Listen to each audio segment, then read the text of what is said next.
Бисмиллахир-рахманир-рахим. Алхамдулиллахи раббил аламин. Ассалату вассаламу аля саййид Мухаммад ва аля алихи ва сахбихи.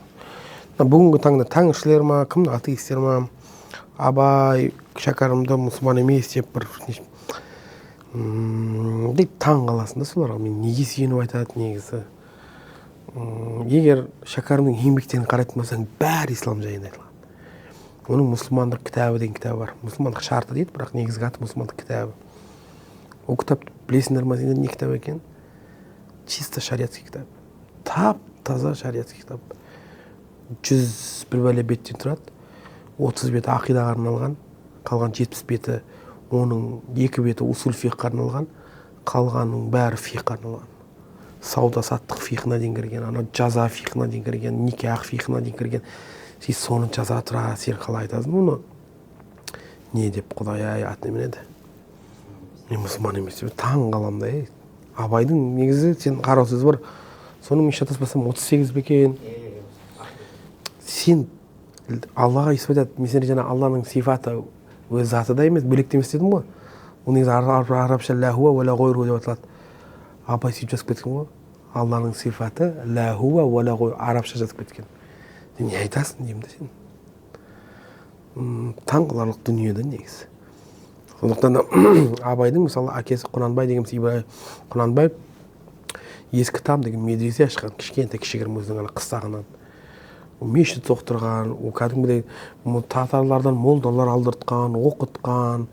Біздің негізі кәдімгідей жерімізде біраз қазақ ғалымдары кәдімгідей. Мына бізде қазір үлкен ғалым бар негізі, мына осы үлкен кісі оқысы. Ұстазымыз аты кім еді? Турцияда.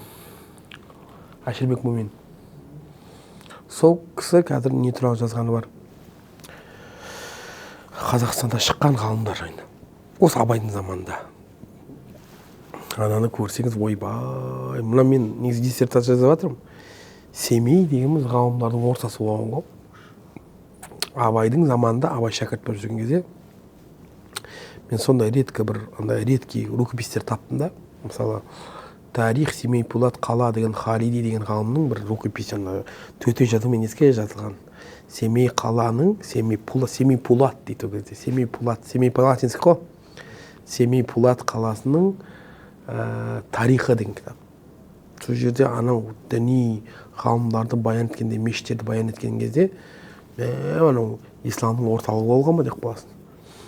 Сөйтіп, мен негізде мүмкін бір зерттеулермен Абайдың пайғамбар шәкәрімнің Абай арқылы пайғамбарымызға деген ұстаздар силсиласы жалғасқан шығарғаным бар еді негізі.